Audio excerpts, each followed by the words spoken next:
Nos contó una vez el profe Monroy cuando estábamos en el seminario en primer año en el propedéutico y nos daba cursos de redacción, aunque más bien nos platicaba más de su vida espiritual y de su vida personal y de su vida vocacional que de redacción, pero en fin, contaba cosas muy interesantes y como decía otro maestro, también en el propedéutico al final del año, bueno muchachos, no aprendimos nada, pero nos divertimos mucho. Y con el profe Monroy ya era más o menos parecido y decía una vez que había visto una película que trataba sobre un sacerdote ya muy anciano, de más de 80 años, que seguía teniendo tentaciones sexuales.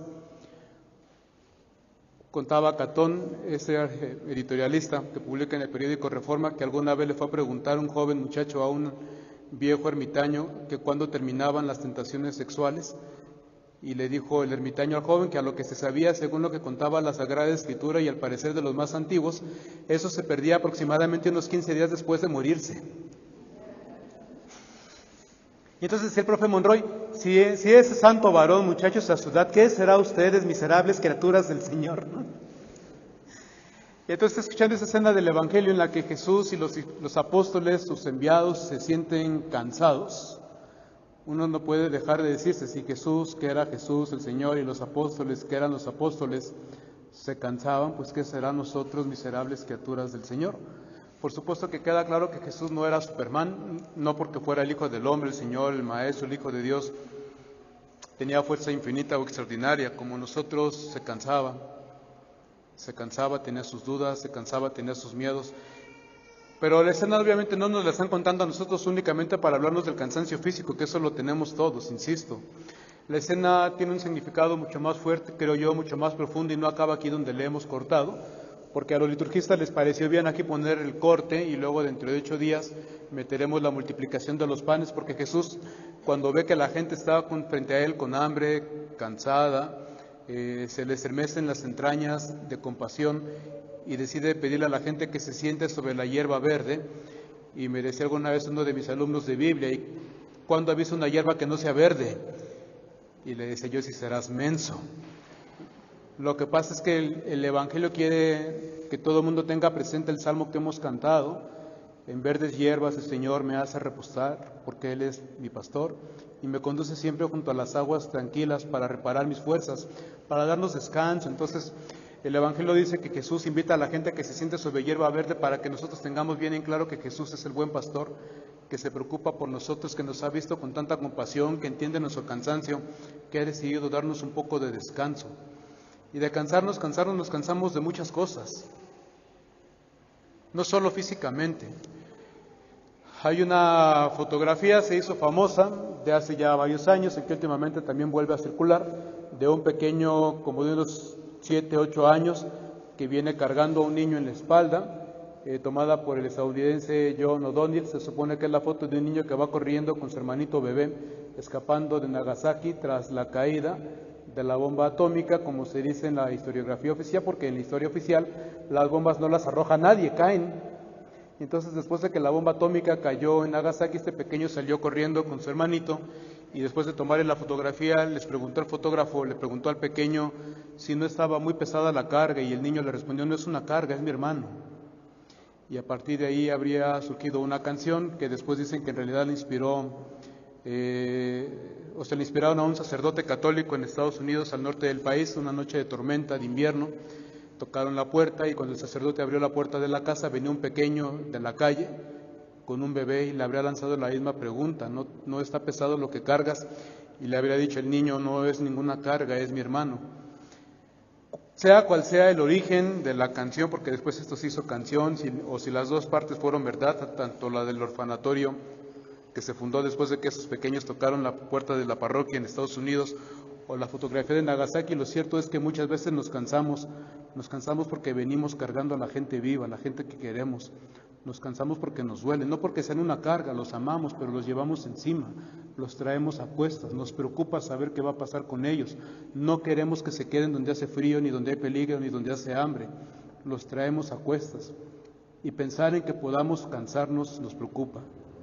Pensar que se nos puedan doblar los pies, las rodillas, nos preocupa.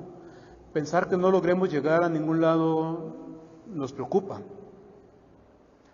Le decía un día Susanita, Mafalda, perdona, Felipito, estoy un poquito preocupada porque fíjate que la política está en crisis, la economía está en crisis, la familia está en crisis, la sociedad está en crisis, los valores están en crisis, la familia está en crisis, la iglesia está en crisis, la televisión está en crisis, el cine está en crisis, hasta que Felipito se desmayó.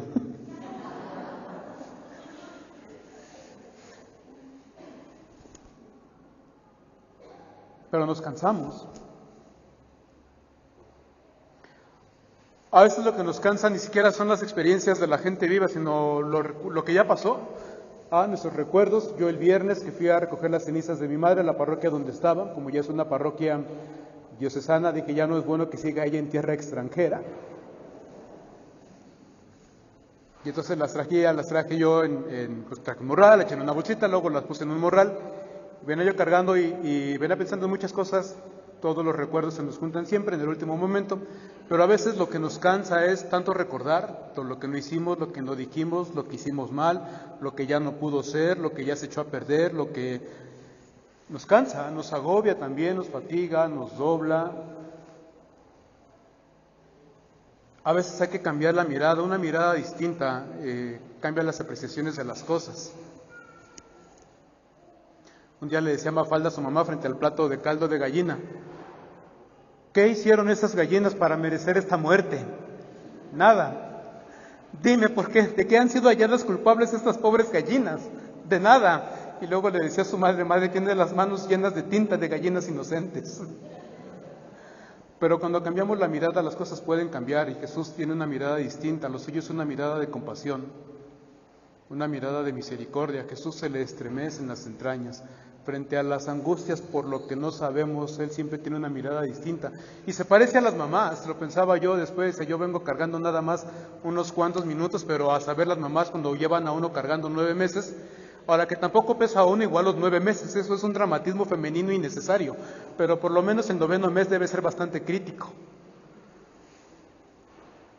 A veces el primero ni por enteradas. Pero como quiera, la mirada materna no está pensando en el peso, está soñando.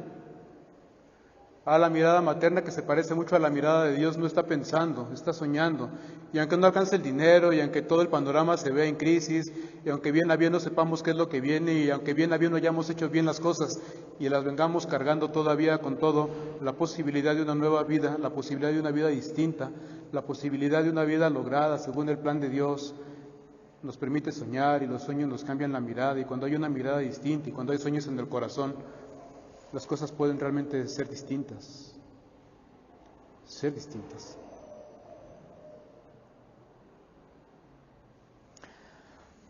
Andrés Neumann es un escritor extraordinario, somos contemporáneos, o sea que también él ya debe estar cumpliendo 31 años.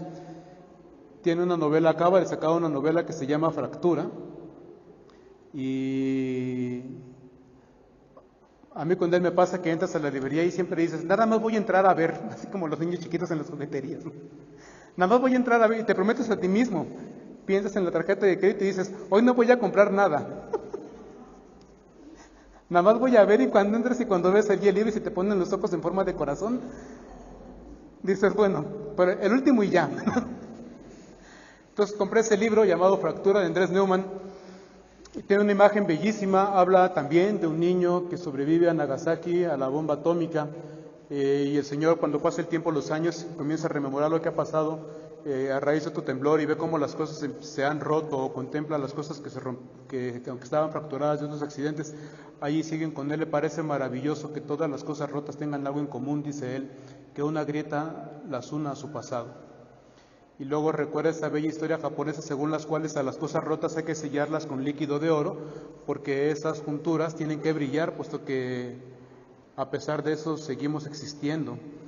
Y entonces quizá pudiéramos comenzar a ver nuestro pasado así. Tenemos grietas, tenemos heridas, tenemos fracturas, cosas que se quedaron incompletas, inacabadas, palabras que no se alcanzaron a decir, o palabras que no tendrán que haber sido dichas, cosas que no se alcanzaron a hacer, o cosas que no tendrán que haber sido hechas, y van dejando las cicatrices. Pero ¿y si la mirada del buen pastor, si la mirada de compasión de Dios, si la mirada que no viene a reprochar, ni a condenar, ni a juzgar, ni a perder, sino la mirada que siempre viene a rescatar, a reparar, a curar, nos hiciera comprender que cada grieta en el corazón tiene que brillar, porque a final de cuentas lo que Dios quiere es que sigamos existiendo para Él, y que cuando venimos nosotros con nuestros cansancios, lo único que quiere para nosotros es el descanso.